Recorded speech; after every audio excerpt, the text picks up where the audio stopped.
연금이 오히려 불리한 경우도 있다. 오늘은 그 이야기입니다. 연금, 이런 분들은 하지 마세요. 아니 정확히 말하면 이런 분들은 지금 당장 안 해도 됩니다. 하면 오히려 손해일 수 있거든요. 오늘 영상 보시고 나는 연금이 맞는 사람인지 판단해보세요. 안녕하세요. 해담세무에게 이선민 세무사입니다. 제가 요즘 들어 부쩍 연금 관련 질문 정말 많이 받거든요. 세무사님, 유튜브 보니까 다들 하라고 하던데 연금 무조건 해야 하나요? 저 지금 연금 하는 게 더 유리할까요? 얼마일까요? 그런데 저는 이렇게 답변 드립니다. 상황에 따라 다릅니다. 연금 계좌가 좋은 건 정말 맞아요. 세액공제도 받고 과세 이연 효과도 있고 나중에 연금 받을 때 세율도 낮고요. 하지만 이건 대부분의 경우예요. 어떤 분들에게는 연금 계좌가 오히려 손해일 수 있거든요. 그래서 연금 계좌가 불리한 세 가지 케이스를 말씀드릴게요. 첫 번째, 이게 가장 많은 경우입니다. 국내 주식 매매 차익 중심으로 투자하시는 분, 예를 들어 삼성전자나 현대차 같은 주식이요. 일반 증권 계좌에서 사고 팔면 어떻게 돼요? 이 시세 차익은 비과세예요. 세금을 안 내죠. 그런데 이 같은 주식을 연금 계좌 안에서 거래하면요. 나중에 연금으로 꺼낼 때 연금소득세가 붙어요. 비과세였던 게 과세가 되는 거죠. 이건 국내 주식형 ETF도 마찬가지예요. 코스피 200 추종, 코스닥 150 ETF 이런 거요. 이런 국내 주식형 ETF의 매매 차익도 일반 계좌에서는 비과세인데 연금 계좌에 넣으면 나중에 꺼낼 때 과세됩니다. 그래서 국내 주식이나 국내 주식형 ETF 매매 차익 중심으로 투자하시는 분은 연금 계좌가 오히려 불리할 수 있어요. 두 번째 케이스, 소득이 없어서 세액공제 의미가 없는 분. 제가 2화에서 말씀드렸었죠. 연금저축이나 IRP의 가장 큰 혜택 중 하나가 세액공제라고요. 연 최대 900만 원까지 납입하면 소득에 따라 13.2%에서 16.5%까지 돌려받을 수 있어요. 최대 148만 원 정도 환급받는 거죠. 그런데 소득이 없으면요. 낼 세금이 없으니까 공제받을 것도 없어요. 전업주부, 무직자, 소득 없는 은퇴자 분들은 세액공제 혜택을 못 받으니까 연금계좌의 장점이 반감돼요. 물론 과세이연이나 저율과세 효과는 여전히 있습니다. 세 번째 케이스, 3년에서 5년 내 목돈이 필요하신 분. 연금계좌의 가장 큰 제약이 뭐냐면 55세 전에 꺼내기 어렵다는 거예요. 절대 불가능은 아니지만 IRP는 특히 중간에 돈 빼기가 힘들거든요.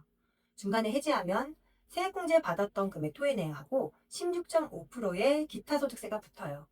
그래서 3년에서 5년 내에 주택자금이나 사업자금, 목돈 쓸 계획 있으신 분들은 신중하게 생각하시길 바랍니다. 그렇게 단점만 있느냐? 아니죠. 자, 이제 반대로 연금계좌가 유리한 케이스 5가지 말씀드릴게요. 첫 번째 케이스, 배당이나 이자 수익 중심으로 투자하시는 분. 요즘 배당주 많이 하시죠? 배당주 좋아하시는 분, 채권이나 예금이자 받으시는 분들, 이런 분들은 연금계좌가 확실히 유리합니다.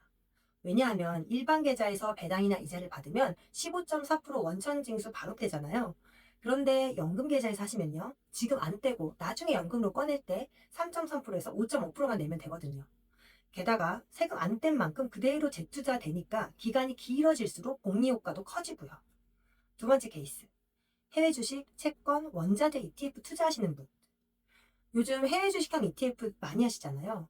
예를 들어 S&P 추종 ETF, 채권 ETF, 금 ETF는 일반 계좌에서도 매매 차익의 15.4% 과세됩니다.